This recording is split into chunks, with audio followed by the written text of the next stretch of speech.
The Stalker twins, Whitaker and Adina, are now 20 months old, and their mother Shannon has high hopes for their future. I want my children to be geniuses in their own way. In England, 3-year-old Edward Upson lives with his 9-month-old brother Justin. Their mother Miriama is also determined that her kids will get to the very top. I want my children to excel in life. It's every mother's ambition to have the crème de la crème. The key to their aspirations could lie here in Philadelphia at an institution which claims to create smart babies. Okay, we're going to do some multiplication. This is 8 multiplied by 12 is equal to 96. There's no limit as to how much you can input into that brain. It is one big sponge that is just waiting to be fully soaked. But recent scientific breakthroughs tell another story altogether. So, can you really make a baby smart?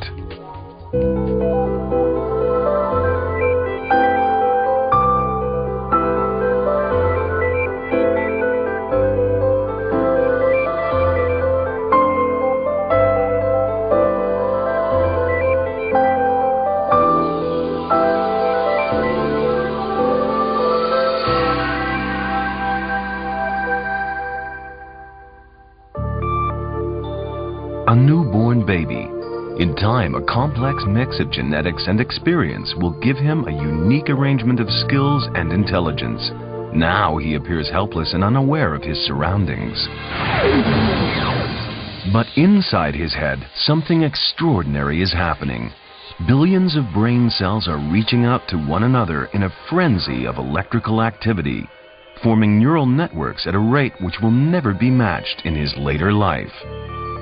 So imagine the possibilities if this explosive period of infant brain power could be manipulated to create a child of exceptional intelligence and ability. This is now being offered as a real possibility to aspiring parents, and not surprisingly, they're snapping it up. There's an immense hunger amongst parents. Three key discoveries which have encouraged this intense interest in how to create smart babies. First, the massive growth in infancy of connections between the brain cells known as synapses. They develop at a rapid rate, but a vast number wither and die in subsequent years. So the question arises, could some of these early neural connections be saved before they perish?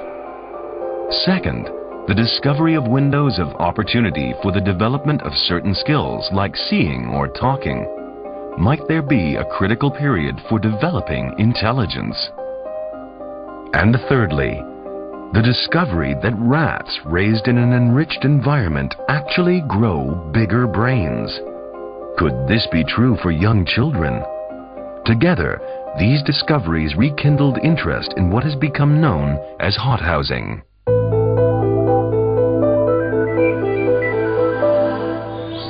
For those interested in hothousing, the most famous place to go is the Better Baby Institute in Philadelphia.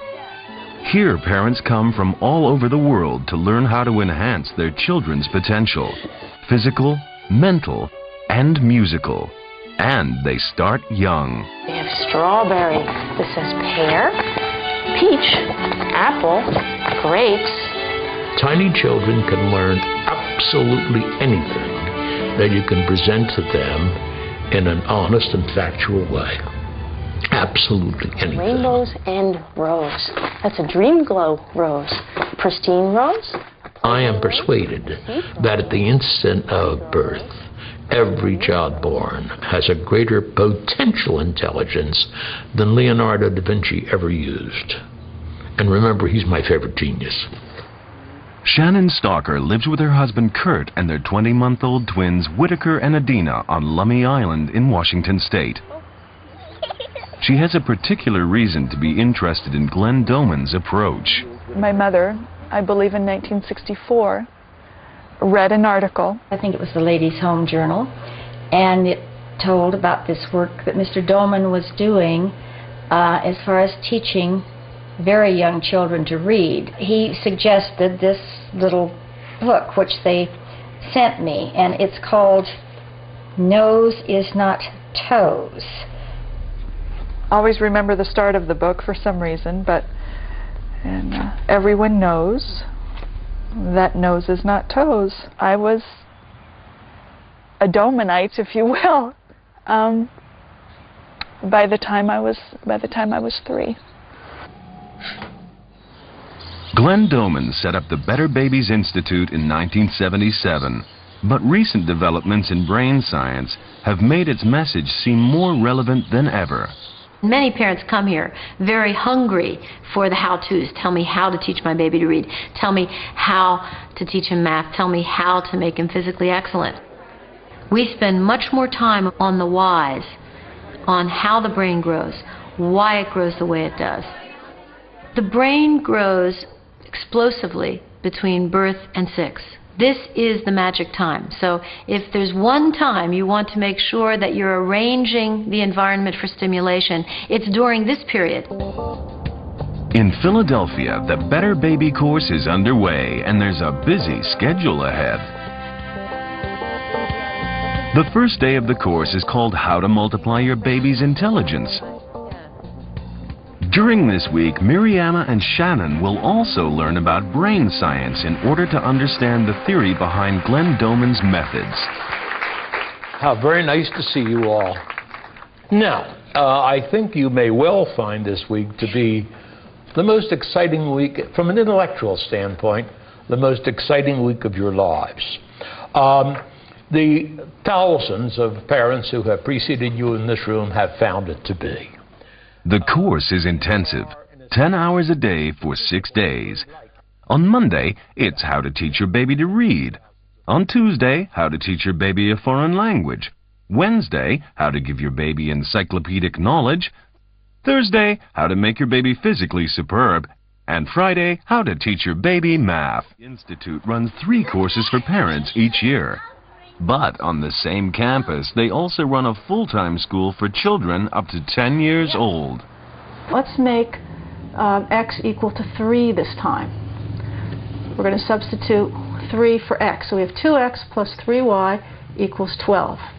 So we're going to It's algebra by the age of 4. 2 times 3 plus 3y equals 12. What's 2 times 3, Virginia? 2 times 3 is 6. So 6 plus 3y equals 12.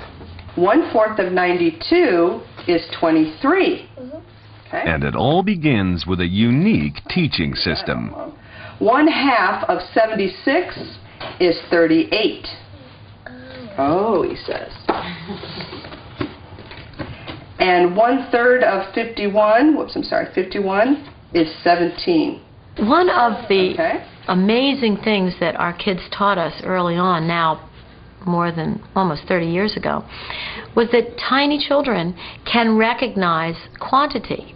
Look, that's 5 multiplied by 20 is equal to 100.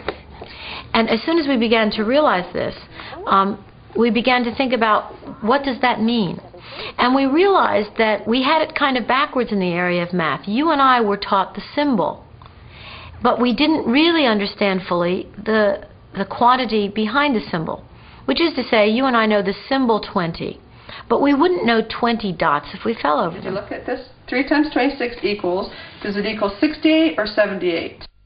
78 it is. So, for example, if we show that to you and I, we will immediately say 27. But if you show this to the tiny child and give him a choice, he correctly realizes this is not 27, it's 40.